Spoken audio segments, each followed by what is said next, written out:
সুপ্রিয় পঞ্চম শ্রেণীর শিক্ষার্থীবৃন্দ, দেখো তোমাদের ইসলাম শিক্ষা বইটার একটা নমুনা প্রশ্ন, যেটা প্রথম সাময়িক পরীক্ষায় তোমাদের অনেক কাজে লাগবে। আর প্রথম সাময়িক পরীক্ষাও তোমাদের কাছাকাছি চলে আসছে, ঈদের পরেই প্রথম সাময়িক পরীক্ষা। যাই হোক, তোমরা এরকম অনেকগুলো নমুনা প্রশ্নে যদি প্রতিটা বিষয়ের পরীক্ষা দাও, তাহলে পরীক্ষাটা তোমাদের অনেক ইজি হতে পারে। আর তোমরা যারা অনলাইনে আমার কাছে পড়তে চাও, তারা এই নাম্বারে আমাকে কল করবে। ইমোতে কল করতে পারো, মেসেঞ্জারে, হোয়াটসঅ্যাপে, সরাসরি, সমস্যা নেই। নাম্বার 1, সঠিক উত্তরে টিক চিহ্ন দাও। নবী রাসূলগণের জীবনের লক্ষ্য কী ছিল? অপশনগুলো থেকে তোমরা এই প্রশ্নটা যদি বুঝে থাকো, তাহলে এই অপশনগুলো বেছে নিতে তোমাদের কমন সেন্সই যথেষ্ট। তোমরা যদি এই ভাষাটা বুঝো, নবী রাসূলগণের জীবনের লক্ষ্য কী ছিল? রাষ্ট্র গঠন করা, সম্পদশালী হওয়া, মানুষের কল্যাণ সাধন, বিধর্মীদের ধ্বংস করা। তাহলে অবশ্যই অবশ্যই এটা মানুষের কল্যাণ সাধন, তাই না? 2 নম্বর, সকল রাসূলের প্রতি বিশ্বাস স্থাপন করা মুসলিমদের কি? আচ্ছা, এটা তোমরা এখন কি করবে?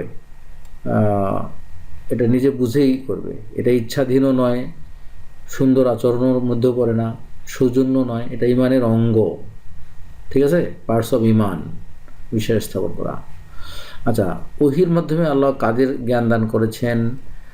হজের ফরজ কয়টি? আল্লাহর কাছে কুরবানির কি পৌঁছায়? ঠিক আছে, কি পৌঁছায়? আল্লাহর কাছে গোস্ত পৌঁছায় কি?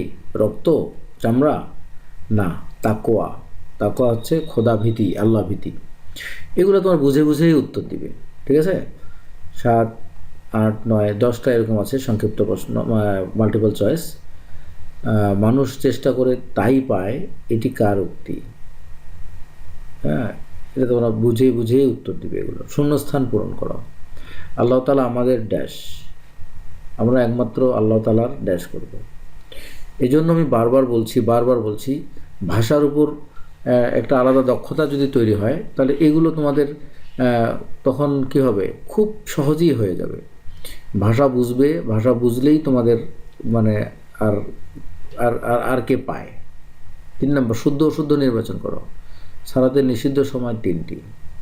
ঠিক আছে, এটা তোমার জানার বিষয়, এটা তোমাকে জেনেই বলতে হবে। সালাতের নিষিদ্ধ সময় কোনটি, এটা তোমাকে না জেনে কী করা যাবে না, শুদ্ধ পড়া যাবে না। এইগুলোর জন্য তোমরা বইয়ের হেল্প নিবে। আর অনেকগুলো বিষয় আছে যেগুলো নিজের কমন সেন্স থেকেই কী করা যায়। যেমন আমরা পাপ কাজ থেকে বিরত থাকবো, এটা শুদ্ধ না অশুদ্ধ? এইটার অ্যান্সার বলতে, তুমি 5-এর একজন স্টুডেন্ট হিসেবে এটার অ্যান্সার বলতে তোমাকে বই পড়ার প্রয়োজন মনে হয় না, যদি তুমি ভাষাটা বুঝো। সো বারবার বলছি, ভাষা বুঝতে হবে। বাম পাশের বাক্যাংশের সঙ্গে ডান পাশের বাক্যাংশ মিল করতে হবে। এটা পড়বে। যেমন পানির অপর নাম কি? আমরা সবাই জানি জীবন, এটা, তাই না? ওকে, আচ্ছা, এখন তুমি যদি এখন ভাষা টাষা না বুঝে তুমি যদি লিখে দাও পানির অপর নাম আরাম, তাহলে তো হবে না। ঠিক আছে, সংক্ষেপে উত্তর দিতে হবে। আল্লাহর অস্তিত্বের 4টি নির্দেশনা লেখো। এটা তুমি বুঝলে তুমি 4টা নির্দেশনা অবশ্যই লিখতে পারবে। সো বারবার বলি, ভাষা বুঝে প্রত্যেকটা প্রশ্নের উত্তর দেওয়ার অভ্যাস তৈরি করো। বর্ণনামূলক প্রশ্ন যে কোনো 5টি। ঠিক আছে, এখান থেকে এখানে মোটামুটি 7টা প্রশ্ন দেওয়া আছে। এখান থেকে 7টা প্রশ্নের যে কোনো 5টা প্রশ্নের উত্তর দিবে, যেটা তোমাদেরকে সহজ মনে হয় সেগুলো উত্তর দিবে। ঠিক আছে, এগুলো একটু বড় বড় করে লিখতে হবে, কারণ এগুলোতে প্রত্যেকটাতে 8 নাম্বার করে আছে। ঠিক আছে, তাহলে ওকে।